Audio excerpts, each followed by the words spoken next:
ஏன்னா அந்த பிரம்மதேயத்தை பற்றி நமக்கு சொல்லிக்கிட்டே இருக்காங்கல்ல, சோழர்கள் பிராமணர்களுக்கு தானம் கொடுத்தார்கள் அப்படின்னு சொல்லிக்கிட்டே இருக்காங்கல்ல. இவர்கள் சொல்லாத தானங்கள் என்ன என்று பார்த்தால், சோழர் காலத்தில் சிவன் கோயில்களுக்கு கொடுக்கப்பட்ட தானத்தினுடைய பெயர் தேவதானம். பெருமாள் கோயில்களுக்கு நிலத்தை தானமாக வழங்கும் பொழுது அதன் பெயர் திருவிடையாட்டம்.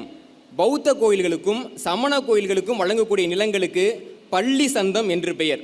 சாஸ்தா கோயில் இருக்கு இல்லைங்களா, ஆசிவக கோயில், அந்த கோவிலுக்கு வழங்கக்கூடிய நிலத்திற்கு ஐயன் போகம் என்று பெயர். மடங்களுக்காக சோழர்கள் தானமாக கொடுத்த நிலங்களுக்கு மடப்புறம் என்று பெயர். அந்த உணவிடுதலை செய்வதற்காகவும் அறச்செயல்களை செய்வதற்காகவும் அறச்சாலை உணவுச்சாலை எல்லாம் இருக்கும். அந்த சாலைகளுக்காக சோழர்கள் கொடுத்த நிலம் பெயர் சாலா போகம்.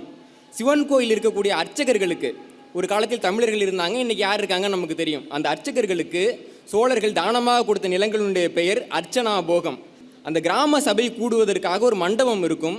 அந்த மண்டபத்திற்காக சோழர்கள் ஒரு நிலத்தை தானமாக கொடுத்தார்கள். அந்த நிலத்திற்கு அம்பலப்புறம் என்று பெயர்.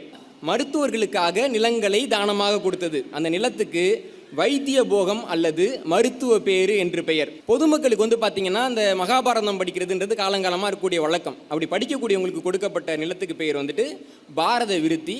வேதம் படிப்பாங்க இல்லைங்களா, அவங்களுக்கு கொடுத்த நிலத்துக்கு பேர் பட்ட விருத்தி. தேவாரம், திருவாசகம் போன்ற திருப்பதிகங்களை ஓதக்கூடிய ஓதுவார்களுக்கு கொடுக்கப்பட்ட நிலத்தின் பெயர் திருப்பதிக காணி. அப்போ வீணை வாசிப்பாங்கல்ல, அவங்களுக்கு வீணை காணின்னு எல்லாம் கொடுத்தாங்க.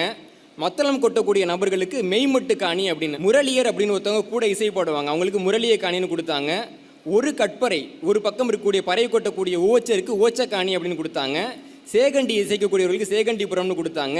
இசைப்பாடும் பாடல்களுக்கு பானக்காணி அல்லது பாணர் ஜீவிதம்னு கொடுத்தாங்க. நாட்டியம் ஆடக்கூடியவர்களுக்கு நட்டுவ காணி அப்படின்னு கொடுத்தாங்க.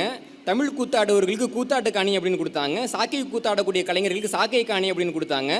விழா காலங்களில் மட்டும் கூத்தாடக்கூடிய கலைஞர்களுக்கு நிறுத்த போகம் அப்படின்னு கொடுத்தாங்க. புலவர்களுக்கு புலவர் முற்றூட்டு அப்படின்னு கொடுத்தாங்க. கணக்கெழுதக்கூடிய அலுவல் செய்யக்கூடிய அலுவலருக்கு கணக்க காணி அப்படின்னு கொடுத்தாங்க. விஜயநகர காலகட்டத்தில் தான் பார்த்தீங்கன்னா கோயில் இருக்கக்கூடிய பெண்கள் கட்டாயமாக திருமணம் செய்யக்கூடாது. ஆந்திர முறைப்படி அவங்க கடவுளுக்கு தாலி கட்டிக்கணும்னு கொண்டு வந்தாங்க. ஏன்னா ஆந்திராவில் கட்டக்கூடிய தாலிக்கு தான் பொட்டு தாலின்னு பெயர். சோழர் காலத்தில் கோவில் பெண்கள் விருப்பப்பட்டால் திருமணம் செய்து கொள்ளலாம். விருப்பம் இல்லை, நான் திருமணம் செய்யாமல் இருக்கிறாங்க இல்லைங்களா, அவங்க பார்த்தீங்கன்னா அவங்களுக்கு பதியிலாறு காணின்னு கொடுத்தாங்க. கோயில்களை கூட்டி மொழுகுவாங்கல்ல, அவங்களுக்கு கொடுக்கப்பட்ட நிலத்துக்கு பேர் மெழுகுப்புறம். போரில் உயிர் நீத்த வீரர்கள் இருப்பாங்க, அவங்களுக்கு கொடுக்கப்பட்ட நிலம் பேர் உதிரப்பட்டி. அறச்செயல்கள் செய்யக்கூடிய மக்கள் இருப்பாங்க, அவங்களுக்கு கொடுக்கப்பட்ட நிலம் பெயர் அறப்புறம். ஏரி போன்ற நீர்நிலைகளை தூர்வாரக்கூடிய வேலை செய்யக்கூடிய மக்களுக்காக கொடுக்கப்பட்டது ஏரிப்பட்டி. அரசு உயரதிகாரிகள் கொடுக்கப்பட்ட நிலத்துக்கு பெயர் ஏகபோகம், அது ஜீவிடம். இவ்வளவு பேருக்கு நாங்கள் எங்கள் நிலத்தை நாங்கள் அள்ளி அள்ளி கொடுத்தோம். ஆனால் ஒரு அயோக்கிய கூட்டம் பிராமணர்களுக்கு மட்டும்தான் நிலதானம் கொடுத்தாங்கன்னு சொல்லிக்கிட்டு இருக்கே.